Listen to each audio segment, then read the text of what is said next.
जरी निवडणुकीमध्ये आपण यश मिळवलेलं आहे, अनेक निवडणुकीच्या माध्यमातून वेगवेगळ्या पद्धतीनं आपल्या सर्वांच्याच सहकार्यानं काम केलं आहे. परंतु आज या मीटिंग नंतर खरोखर बोलत असताना फार वाईट वाटतं, परंतु मी पक्षाचा राजीनामा देणार. याचं कारण असं आहे की गेले अनेक वर्ष काम केल्यानंतर आपण आपल्या पदाधिकाऱ्यांना, आपल्या कार्यकर्त्यांना न्याय देऊ शकलं पाहिजे.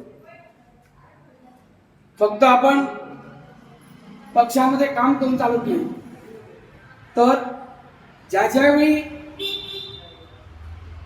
राज्य सरकारच्या माध्यमातून असो किंवा आपले जे कोण पदाधिकारी असतील, वरिष्ठ असतील, त्यांनी दिलेला जो काही निर्णय तो आपल्या ग्राउंड लेवलवर पोहोचवणं आणि आपल्या कार्यकर्त्यांकडून काम करून घेणं हे आपलं काम असतं.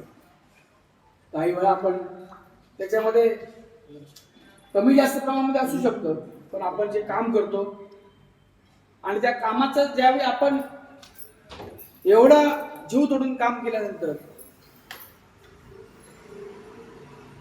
जर त्याच्यामध्ये संघटनेच्या माध्यमातून जर वेगवेगळ्या पद्धतीनं जर वेगवेगळ्या गोष्टी कानावर येऊ लागल्या, तर आपण कुठेतरी आपला असणारा संपूर्ण वेळ,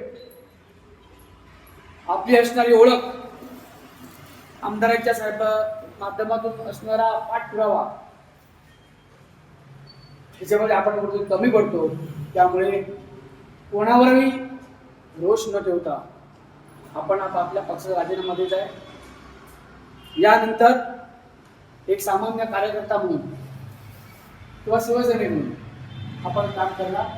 परंतु पक्षाचं कोणतंही पद, तर मग पक्षाचं असो, शासकीय असो किंवा कोणतंही पद स्वीकारणार नाही, ही माझी ठाम भूमिका आहे. याच्यामध्ये बदल होऊ शकणार नाही. परंतु आपण सर्वांनी शिवसेना पक्षामध्ये जे भविष्यामध्ये निवडणुका जरी संपलेल्या असल्या तरी आपण लोकांसाठी काम करतो, सामाजिक बांधिलकी म्हणून काम करतो, ते आपण सर्वजण करतच राहणार. आणि पक्षाला या ठिकाणी एक स्थान मिळवून देण्याचं सुद्धा, जरी नगरपालिकेमध्ये भाजपचे नगरसेवक जास्त असले, आमचा एक जरी नगरसेवक म्हणून आलेला असला तरी या भागाचे आमदार म्हणून केसरकर साहेब आहेत. DPDCच्या माध्यमातून असेल, राज्य सरकारच्या माध्यमातून अनेक निधी सुद्धा आपल्याला त्या पद्धतीने सुद्धा मिळणार आहे. त्यामुळे आपण सर्वांनी या बाबतीमध्ये चांगलं काम करावं. यानंतर आपण जिल्हा परिषदेमध्ये निवडून आलेले आमच्या नागावकर मॅडम, पंचायत समितीचे आमचे एक मांजरेकर आज नाही आहेत, बाहेर गेले. तर सचिन देसाईंना तब्येत बरी नसल्यामुळे त्या ठिकाणी ते येऊ शकले नाहीत. त्यांचा सुद्धा आपण सत्कार करू. यानंतर खरं म्हणजे दुपारी दीपकबाईंच्या हस्ते सत्कार सावंतमध्ये होता, परंतु आजचा रद्द झालेला आहे. तो आज उद्या संध्याकाळी होणार आहे. त्यामुळे त्या सुद्धा कार्यक्रमाची आपल्याला वेळ कळण्यात येईल. त्यामुळे प्रथम आजच्या या 12 तारखेच्या मासिक मीटिंगमध्ये आमच्या जे पदाधिकारी, जे उमेदवार उभे राहिले, निवडून आले, त्यांचंही मनापासून मी स्वागत आणि अभिनंदन करतो.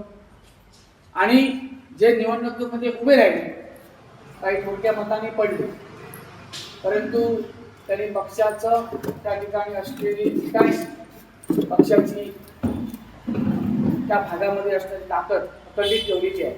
त्यामुळे त्यांचंही मी मनापासून त्या ठिकाणी कौतुक करतो. आज जरी आपण निवडणुकीमध्ये जरी पडलो असलो तरी भविष्यामध्ये आपल्याला लोकांसाठी काम करायचं आहे. हे सुद्धा आपण लक्षात ठेवा. आणि त्या पद्धतीनं या तालुक्यामध्ये आणि या शहरामध्ये आपण सर्वांनी शिवसेना पक्ष वाढवण्यासाठी प्रयत्न करावा अशी विनंती करतो. आणि यानंतरचा सत्कारचा कार्यक्रम प्रथम या ठिकाणी जिल्हा परिषद